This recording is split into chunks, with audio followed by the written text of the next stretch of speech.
بسم اللہ الرحمن الرحیم وحب لی ما یجب علی وعافنی مما استوجبہ منک واجرنی مما یخاف اہل الساعہ۔ یہاں تک آخری اس دعا کے یہ کلمات تھے کہ اللہم صلی علی محمد وآلہ، اے اللہ رحمت نازل فرما محمد اور اس کی آل پر۔ اس کے بعد یہ دعا اعتراف گناہ کا آخری حصہ ہے، جس حصے میں سرکار امام سجاد علیہ السلام فرماتے ہیں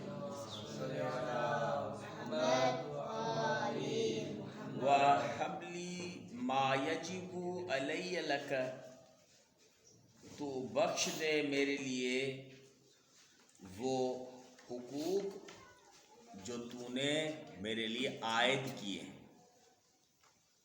جو حقوق تو نے میرے لیے عائد کیے ہیں۔ وَعَافِنِي مِمَّا أَسْتَوْجِبُهُ مِنْكَ، اور تم معاف کر مجھے ہر وہ گناہ جو استوجبہ منک، جس کے اسباب سے، جس کے موجب تیری بارگاہ میں نے گناہ کیا۔ وَأَجِرْنِي مِمَّا يَخَافُهُ أَهْلُ الْإِسَاءَةِ، اور تو مجھے پناہ دے ہر اس عذاب سے کہ یخافہ اہل الاساءۃ، جس سے گناہگار ہراساں ہیں۔ یہ کلمہ خصوصی جو سرکار نے فرمایا کہ مجھے پناہ دے ہر اس گناہ سے، ہر اس عذاب سے جس سے گناہگار ہراساں ہے۔ یعنی جب انسان گناہ کرتا ہے تو ہراساں بھی ہوتا ہے، اور جو گناہ نہیں کرتا اسے عذاب کا خوف نہیں ہوتا، خوف خدا رہتا ہے دل میں، پروردگار الہی کا خوف رہتا ہے، لیکن وہ اس عذاب سے خوف زدہ نہیں ہوتا ہے۔ خوف عذاب سے خوف اس سے ہی ہوتا ہے جو گناہگار۔ اب یہاں اس جملے پہ اگر غور کیا جائے کہ امام علیہ السلام نے جو کلمات کہے ہیں یہ اعتراف گناہ ہے، یعنی یہ گناہ کا جو اعتراف کر رہا ہے، جو کہتا ہے کہ میں گناہگار ہوں۔ اگر گناہ کا کوئی اعتراف نہ کرے تو پھر یہ بات اس پر عائد نہیں آتی، اور یہ لازم نہیں ہے اس لیے کہ اسے خوف ہو۔ یہ خوف اس سے ہی ہوتا ہے جو اپنے آپ کو گناہگار سمجھے اور اعتراف کرے اپنے گناہوں کا۔ تو پھر پروردگار الہی کا وہ کتنا ہی عبادت گزار بندہ کیوں نہ ہو، اور پابند ہی کیوں نہ ہو، تمام عبادات پہ پابند ہو، تمام پروردگار الہی کا مطیع ہو، لیکن جس نے اعتراف کر لیا ہے کہ میں گناہگار ہوں، اور اپنی دلی انداز سے، قلبی انداز سے اس نے یہ اعتراف کیا ہے کہ پروردگارہ میں گناہگار ہوں، تو ایک گناہگار جو ہے وہ ہراساں میں ہوتا ہے۔ لیکن اگر کوئی یہ سمجھ لے کہ میں گناہگار نہیں ہوں، چاہے گناہ کرے چاہے گناہ نہ کرے، دونوں صورتوں میں اگر کوئی یہ سمجھ لے میں گناہگار نہیں ہوں، تو پھر وہ اپنے رب سے کچھ مانگتا بھی نہیں، پھر یہی کہتا ہے ہر وقت کہ میں نے گناہ کیے نہیں، جب میں گناہگار ہی نہیں ہوں تو پھر میں طلب کیا کروں؟ مجھے کسی چیز کی طلب کی ضرورت نہیں ہے، مغفرت طلب کرنے کی ضرورت نہیں ہے، پروردگار الہی سے درگزر کی دعا مانگنا ضروری نہیں ہے، کیونکہ میں نے گناہ ہی نہیں کیا۔ لیکن انسان خطا کار ہے، گناہ کرتا ہی ہے۔ ہر صورت میں اگر انسان کہے میں نے گناہ نہیں کیا، ہر وقت اطاعت پروردگار الہی میں ہوں، شاید وہی اعمال جو انجام دیتا ہے اسی عمل میں کوئی ایسا عمل ہو جو اس کا ریاکاری کے لیے عمل ہو، وہی اس کے گناہ کا سبب بن جائے۔ تو کتنی چیزیں ہیں جو گناہ نظر نہیں آتا. بہت سے مقامات ہیں جہاں انسان کو گناہ نظر نہیں آتا. کسی سے حسد کرتا ہے اور وہ حسد کا مقام نہیں ہے، اور کسی کی تھوڑی سی معمولی بات ایسی بات کر لے جس سے اس کو تکلیف پہنچے اور یہ سمجھ لے کہ میں نے جو ہے وہ غیبت نہیں کی. کسی کی معمولی سی بات سن لے جو سننے کی قابلیت نہ رکھتی ہو، ایسی بات نہ ہو، کسی کی بات نہ سنی جائے، تو اگر وہ سن لے یہ بھی غیبت ہے. سننا غیبت کرنا دونوں اس میں شامل ہے. کوئی غیبت کر رہا ہے، غیبت کو سننا، اپنی زبان سے غیبت کرنا، دونوں صورتوں میں معمولی ایک ایسی چیز انسان سے صادر ہوتی ہے جو انسان کی توفیق بھی سلب ہو جاتی ہے اور انسان اس گناہ کی وجہ سے پروردگار الہی سے دور ہو جاتا ہے. شیطان کی یہ کوشش ہوتی ہے، ابلیس کی یہ کوشش ہوتی ہے کسی نہ کسی انداز سے پروردگار الہی سے ہمیں دور کر دیں، اس کی عبادت سے، اس کے سجدے سے ہمیں دور کر دیں. خصوصاً اسی ہی انسان بندے پر یہ غلبے کی کوشش کرتا ہے جو زیادہ ہی پابند ہو. اگر کوئی پابند زیادہ نہیں ہے کسی چیز کا تو اس کو کوشش کی ضرورت ہی نہیں. کوشش وہاں کی جاتی ہے جو زیادہ ہی پابند ہو، تمام اول وقت نماز پڑھنے والا ہو، تمام واجبات کو انجام دینے والا ہو، تمام محرمات سے بچنے والا ہو.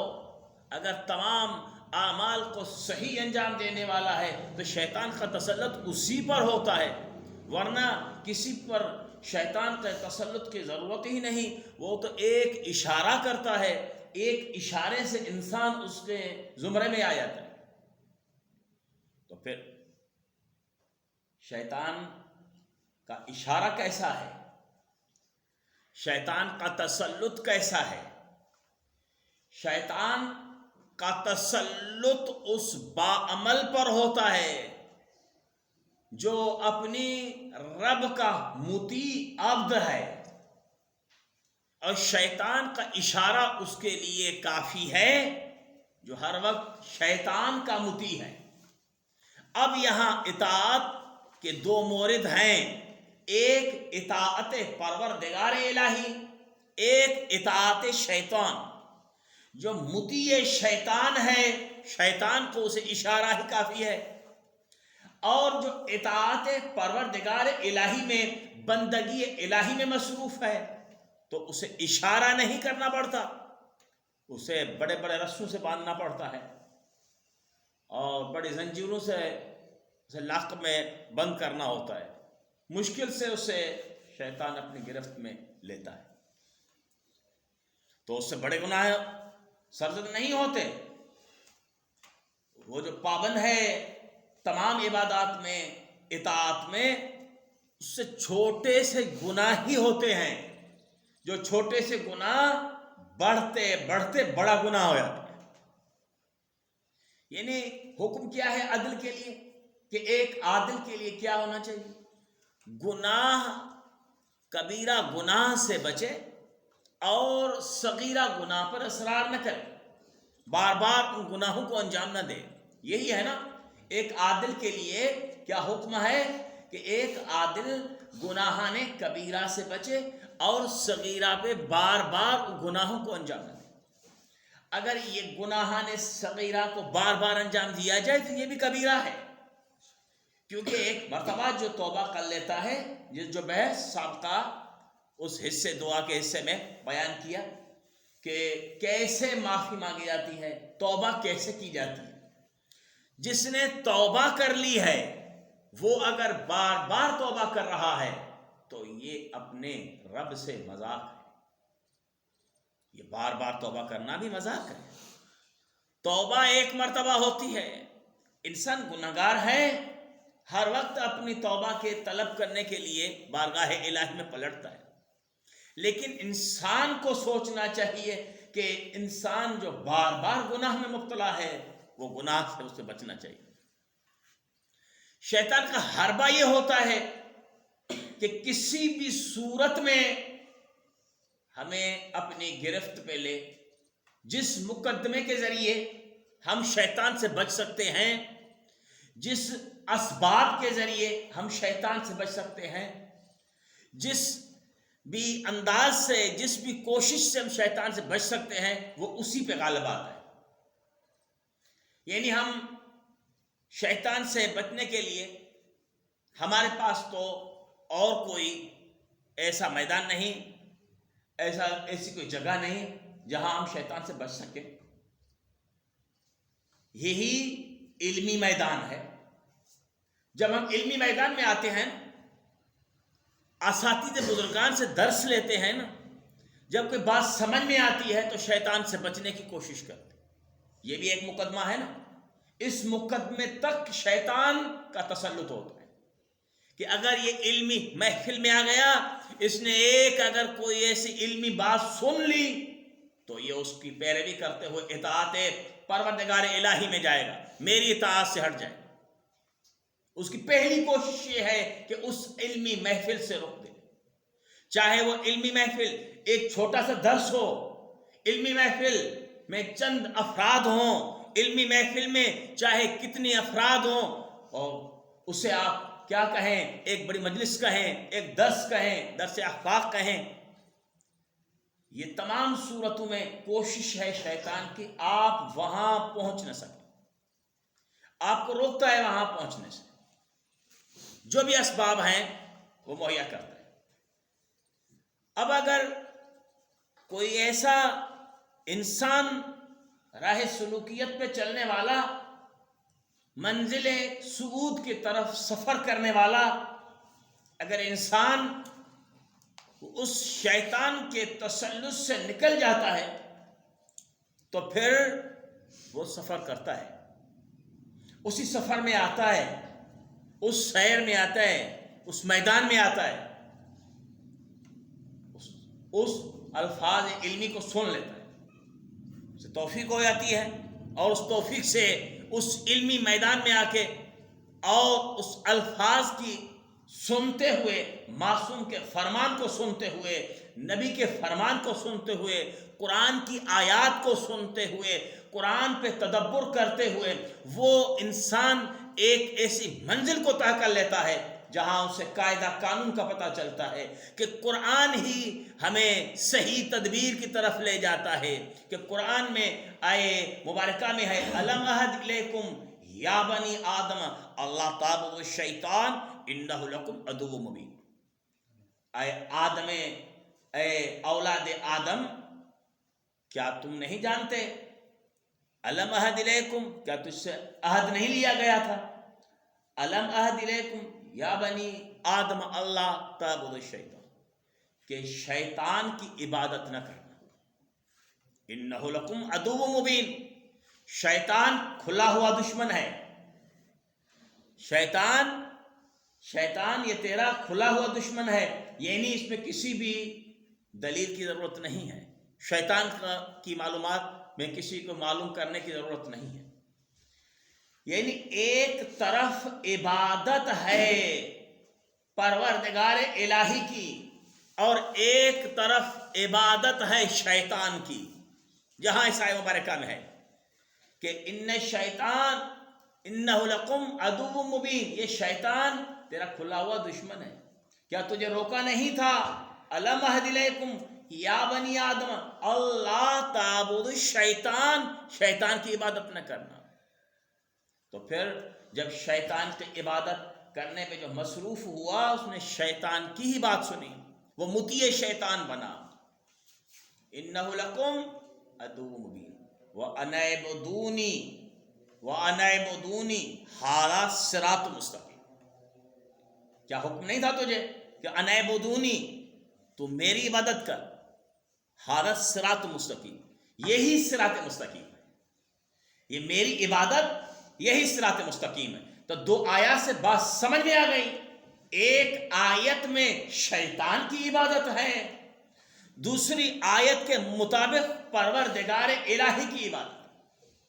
اب ہم چاہیں تو شیطان کی عبادت کریں، چاہیں تو اپنے رب کی عبادت کریں، اس لیے کہ قیامت کے دن جب شیطان کا تسلط ہوگا، شیطان جب آئے گا، پیش ہوگا، جس پہ شیطان نے تسلط کیا، اور اس وقت پیش کیا جائے، اس وقت پوچھا جائے، تو بندہ کہے گا مجھے تو شیطان نے اپنے راستے پہ لگایا تھا، میں تو پروردگارہ تیرے راستے میں تھا، شیطان مجھے اپنے راستے میں لے گیا۔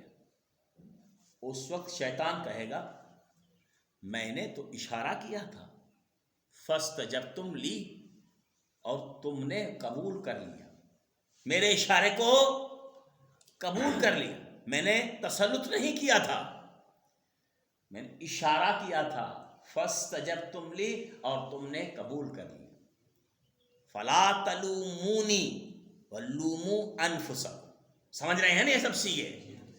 ہاں، فلا تلومونی، یہ ملامت مجھے مت کرو، ولوموا انفسکم، یہ ملامت اپنے نفس کو کرو، کہ جو نفس میرے اشارے پہ آ گیا، میں نے کسی کو رسے سے باندھ کے نہیں رکھا تھا، زنجیروں میں جکڑ کے کمرے میں بند نہیں کیا تھا، میں نے تو اشارہ کیا تھا کہ وہ درس علمی چل رہا ہے، نہیں جانا ہے، سردی زیادہ ہے، زیادہ سردی ہے، اگر درس پہ بیٹھ گئے تو سردی لگ جائے،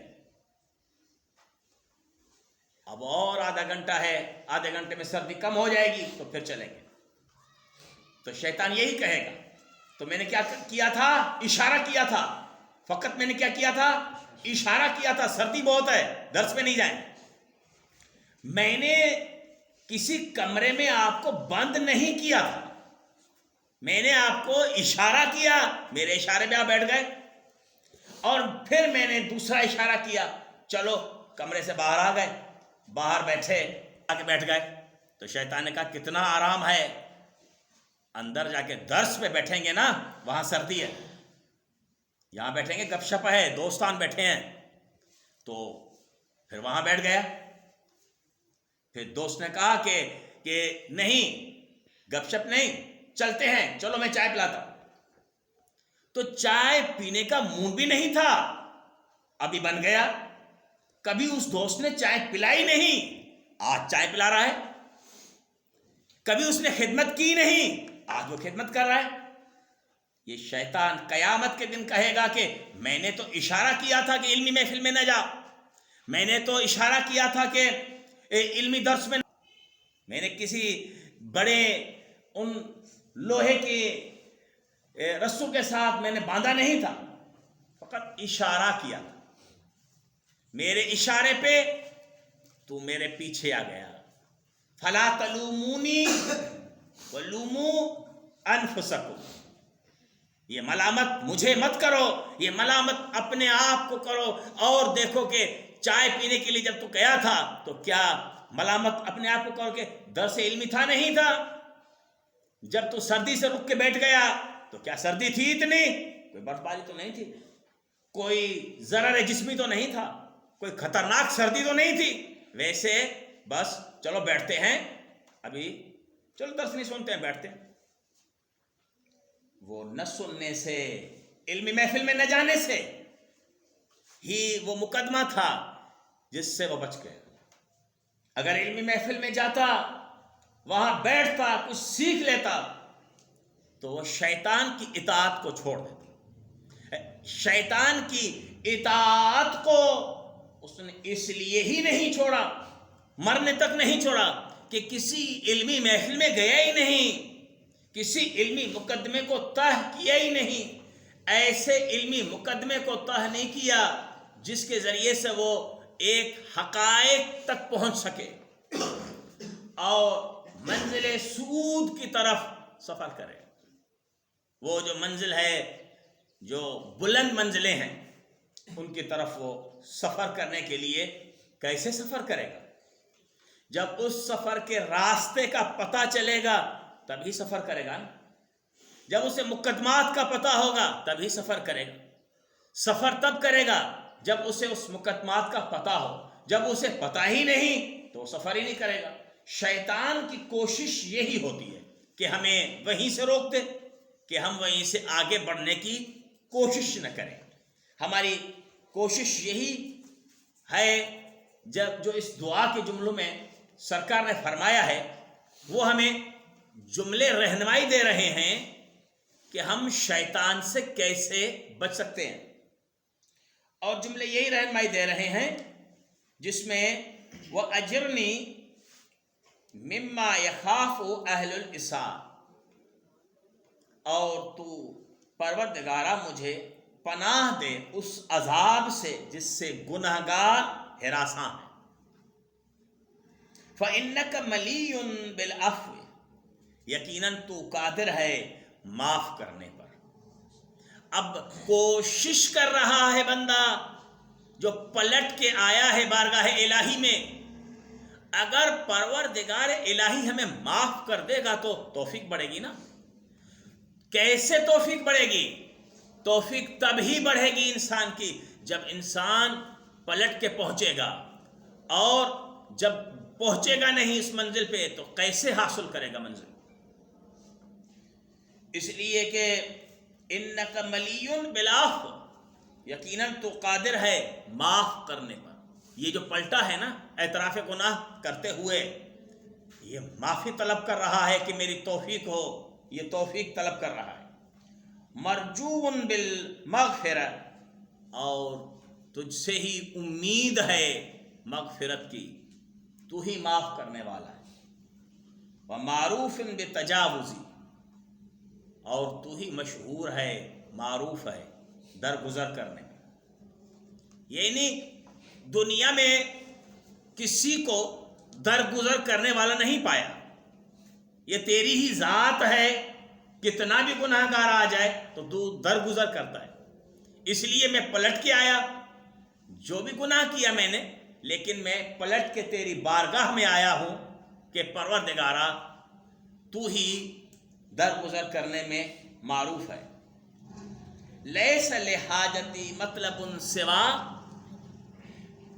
اور نہیں ہے کوئی جس کے پاس میں اپنی حاجت کو پیش کر دوں، سوا کی تیرے سوا کوئی نہیں ہے جس کے ہاں میں اپنے حاجت کو پیش کر دوں، ہے ہی نہیں کوئی۔ وَلَا لِذَنْبِي غَافِرٌ، ہاشاک، غافر غیرک، تیرے سوا نہیں ہے، ہاشاک، یہ جیسے کہا جاتا ہے کسی کو کہ اور کون ہو سکتا ہے، تو ہی ہو سکتا ہے، یہ تو ہی ہے۔ وَلَا أَخَافُ عَلَى نَفْسِي إِلَّا إِيَّاكَ، نہیں ہے مجھے خوف، مجھے ڈر نہیں ہے إِلَّا إِيَّاكَ، تیرا ہی ڈر ہے۔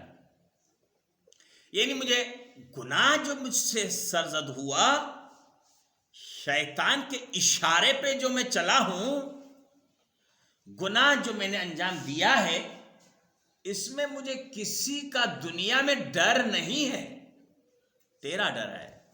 تو الا ایاک انک اہل التقوی والمغفرہ، تو ہی ہے جس سے ڈرا جائے، تو ہی ہے وہ جس سے ڈرا جائے، اور تو ہی ہے جو معاف کر دے، تیرے سوا کوئی اہل نہیں ہے۔ یعنی یہ اہلیت تجھ میں ہی پائی جاتی ہے، تو ہی اس کا اہل ہے کہ تجھ سے ڈرا جائے، تو ہی اہل ہے اس کا کہ تو معاف کر دے۔ صلی علی محمد و آلہ، تو رحمت نازل فرما محمد اور اس کی آل پر۔ وقضی حاجتی، اور میری حاجت کو بر لا، یعنی میں یہ دعا مانگ رہا ہوں، گڑ گڑا کے دعا مانگ رہا ہوں، جسم میرا لرزے میں ہے، پوری دعا کے جملے میں خلاصے میں کہہ رہا ہوں آخری جملات کے ساتھ، یہ میرے جسم میں جو لرزہ ہے، آنکھوں سے آنسو جاری ہیں، یہ میرے آنسو زمین پہ گر رہے ہیں، اور ان آنسو سے تڑپتا ہوا تیری بارگاہ میں جو میں دعا مانگ رہا ہوں، یہ میری وقض حاجت، یہ نہیں کہ حاجتی کے مقصد کے یہ میری دعا ہے جو میں روزانہ مانگتا ہوں، نہیں، اس انداز سے جو میں دعا مانگ رہا ہوں جو سرکار امام سجاد علیہ السلام نے جملہ کہا، جو صحیفہ سجادیہ میں امام علیہ السلام کے کلمات ہیں، بالکل عین ان کلمات کے ترجمانی میں کہہ رہا ہوں کہ اس انداز سے دعا مانگنے کے بعد یہ آخری جملے ہیں کہ وقت حاجتی، میری حاجت کو برلا، وانجہ طلبتی، اور میری مراد کو پورا کر دے، وغفر ذنبی، اور تم معاف کر دے میرے گناہوں کو، وآمن خوف نفسی، اور مطمئن کر دے مجھے اس خوف سے، انکا علی کل شیء قدیر، تو ہر چیز پر قادر ہے، ہر چیز پر تیری قدرت ہے، تو معاف کر سکتا ہے۔ اکثریت میں میرے سامنے وہ حضرات موجود ہیں جن کا تعلق دعا کے ساتھ زیادہ ہے، جو روزانہ اپنی تاکیبات میں دعائیں پڑھتے ہیں، تقریباً میرے سامنے وہ مجمع زیادہ ہے، اور وہ حضرات جو تاکیبات میں دعائیں پڑھتے ہیں، دعاؤں کے پڑھنے کا انداز دو طریقوں سے ہے۔ ایک وہ جو عاملین ایک دعا کو پڑھتے ہیں بار بار تاکہ وہ دعا اس کے عمل میں آ جائے، ایک عمل ہے یا رزاقو یا علیمو یا حکیمو 100 مرتبہ پڑھ دیا، اس کو اپنے عمل میں لانا ہے۔ ایک دعا کا پڑھنا، اس مفہوم کو سمجھنا، دقت کرنا اور مفاہیم کے ذریعے حقائق تک پہنچنا، دو انداز ہے۔ ایک مرتبہ روزانہ سورہ یاسین پڑھ دی اس لیے کہ عمل میں ہے، عمل میں ہے، عامل ہے، عامل پڑھتا ہے روزانہ، اسے ایک بار تلاوت کر دیتا ہے، اس کے عمل میں ہے۔ اب اگر یہ سورہ یاسین روزانہ پڑھنے والا ہے نا، وہ اگر کسی کو دم کر کے دے گا نا، وہ ٹھیک ہو جائے گا، بیمار مریض ٹھیک ہو جائے گا۔ اسی طریقے سورہ حمد ہے، سورہ حمد اگر کسی کے عمل میں ہے، وہ کسی کو دم کر کے دے گا 11 مرتبہ، وہ مریض ٹھیک ہو جائے گا۔ یہ ہے تکرار، الفاظ کا تکرار۔ لیکن ہم دعائیں اس لیے نہیں پڑھتے ہیں، نماز کے بعد تحقیبات جو پڑھتے ہیں نا، یہ تحقیبات ہم اس لیے نہیں پڑھتے کہ ہم عامل بن جائیں، ہم دم درود کریں، درود کا دم کر کے کسی کو مریض کو ٹھیک کر دیں۔ ہم تو اپنی بیماری کو دور کرنے کے لیے پڑھتے ہیں تاکہ ہم ٹھیک ہو جائیں، جو ہمیں مرض ہے، جو ہمیں مرض ہے، بیماری ہے، اس سے ہم ٹھیک ہو جائیں۔ تو اس دعاؤں کی معنی میں دقت کرنی چاہیے۔ وہ حضرات جو عربی سمجھ رہے ہیں نا، ان کو عربی میں دقت کرنی چاہیے، عربی پڑھنے میں، عربی کو سمجھنے میں، معنی کو سمجھنے میں، مفہوم کو سمجھنے میں دقت کرنی چاہیے۔ وہ حضرات جو موجود نہیں ہیں میرے سامنے اور جو ابھی وہ سن رہے ہیں میرے پروگرام کو، وہ حضرات جو عربی میں تسلط رکھتے ہیں یا عربی سے ان کا سرو تعلق ہے، وہ عربی میں معنی سے ان کا تعلق اتنا ہونا چاہیے کہ عربی کو جب پڑھیں تو اس دعا کو سمجھ سکیں۔ اور وہ حضرات جو عربی نہیں جانتے، جن کا تعلق عربی سے نہیں ہے، کسی بھی بنا پہ کسی علمی مقام میں کہیں سے عربی سیکھی نہیں ہے، تو انہیں چاہیے دعا عربی میں پڑھ لیں تبرکن، لیکن اصل میں دعا کی معنی پہ دقت کی جائے، دعا کی معنی کو پڑھا جائے، قرآن کی تلاوت کی جائے عربی میں، لیکن قرآن کو عربی میں سمجھ نہیں سکتے ہیں تو اس کی معنی پہ دقت کی جائے۔ جب دقت کریں گے تو پتہ چلے گا کہ کون سے سورہ میں کس چیز کا ذکر ہے، کہاں ذکر ہے انبیاء کا، کہاں ذکر ہے بہشت کا، کہاں ذکر ہے جہنم کا، کہاں ذکر ہے وہاں احکام کا، احکام شرعی بیان ہیں، ہر چیز کا پتہ چلے گا دقت کرنے سے، چاہے قرآن ہو چاہے دعا ہو۔